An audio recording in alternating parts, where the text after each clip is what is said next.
Detectar bottleneck nos jogos. Nenhum programa. Qual programa uso para detectar bottleneck nos jogos? Nenhum. Agora, o que é bottleneck? O que é gargalo? Tecnicamente, se a tua placa gráfica está com menos 1% de utilização por falta de processador, tecnicamente é bottleneck. Vais trocar por causa disso? Deixa de ser nabo. O que é para mim um gargalo, subjetivamente falando? É quando eu não consigo jogar em condições por causa de um componente, só isso. Opá, não está a dar, não está bom.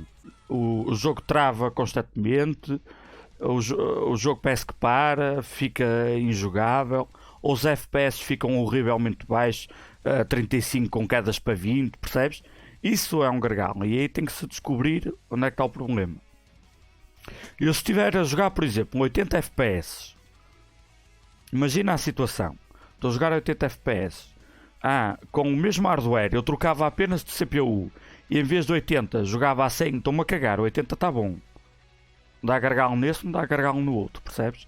Estou-me a cagar, aumento os gráficos. Agora, a cena é, tu conforme vais testando jogos diferentes e hardware diferente, tu meio que já consegues perceber à partida, com pouca margem de erro, qual é o problema, de onde é que vem o problema. Quando é que é problema de memória, quando é que é problema de processador, quando é simplesmente a GPU fraca. Normalmente, tirando jogos muito mal feitos, jogos todos fodidos, jogo típico do PC, não é? Tirando esses casos, quando os FPS estão altamente instáveis ou com quedas muito bruscas, mas muito curtas, normalmente é processador, percebes? Quando estás a jogar, ok, está mais ou menos bem, o jogo parece que parou um bocadinho, mas só durante um segundo. Parece que o jogo ficou a 0 FPS, mas durante o segundo, normalmente é processador. E cada vez vê mais isso por falta de núcleos, porque há muitas pessoas a utilizar processadores de 4 núcleos, 4 threads, e começa, em muitos jogos, começa a notar-se, tipo, eu preciso de núcleos e não tenho. Mas também é o caso, como era, por exemplo, com os Ryzen de primeira geração, principalmente nas primeiras versões de BIOS, onde tu tinhas o processador a ser utilizado 35%, portanto tu tinhas 65% de processador livre, e o gargalo era o processador. Por causa de latências, por causa de desempenho por núcleo, por causa de BIOS todas mal feitas, por causa de memória, whatever. A cena é que o sintoma era mais ou menos o mesmo. Porque quando tu tens menos FPS, mas tens uma jogabilidade estável, os FPS são inferiores, mas são estáveis, se estiveres a jogar a 70, deixa a paranoia, joga, ser feliz, percebes? Agora, quando tu tens quedas constantes e bruscas, é onde para mim é um gargalo, que foda-se, tipo, não está a dar, ok? Quando é memória, normalmente, mais até VRAM, mas memória RAM também, não é em todos os jogos, não é em todos os casos, mas é comum, quando é falta de memória, em vez de ser falta de processador, tanto faz ser memória de sistema ou memória gráfica, tu estás, por exemplo, a 50 60 FPS, 50 60, e ele cai-te para os 5, 6, mas fica muito tempo, tipo 10 segundos, 15 segundos, ali a 5, 6 FPS, ok? E depois recupera de nada. Normalmente isso é falta de memória. Quase todos os casos que eu vi falta de memória é isso que acontece.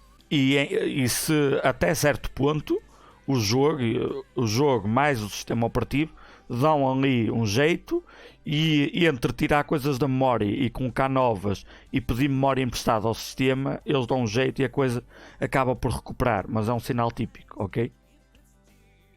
Quando o jogo não é terrivelmente mal feito, quando o gargalo é GPU, simplesmente tens menos FPS, mas se o processador estiver ok, tens menos, mas de forma constante.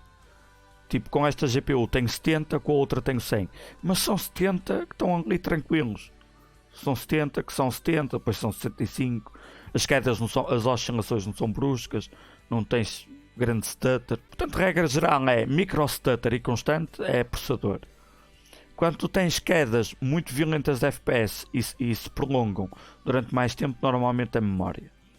quantidade de memória, quantidade, ok? Portanto, eu não uso nenhum programa, uso, jogo e vejo. Depois há aquelas pessoas que perdem, que veem benchmark, mais benchmark, que é importante ver benchmark porque não existe ninguém que consiga testar todo o hardware em todos os jogos, é importante vermos testes de outros, e as pessoas que fazem benchmark de profissão, depois o que acontece é que não jogam no dia a dia e perdem um bocado o tato com a realidade em alguns detalhes, mas tudo é importante. Tudo é importante o benchmark repetido em 50 combinações diferentes de hardware, é importante jogar no dia a dia, é importante tudo para conheceres os sintomas, conheceres os tics, por assim dizer. E portanto o que eu faço é jogar. Como eu absorvo muitos benchmarks, porque isso é importante para o que eu faço aqui, eu já sei assim a olho, ao longe, à distância, nos principais jogos com os principais hardwares, eu já consigo saber logo que FPS vais ter, percebes? Mais ou menos. Agora, saber detectar onde é que está a limitação, quando me deparo com ela, tipo, vejo, olho e vejo, ok, já percebi de onde é que vem, mas isso vem com a experiência, percebes?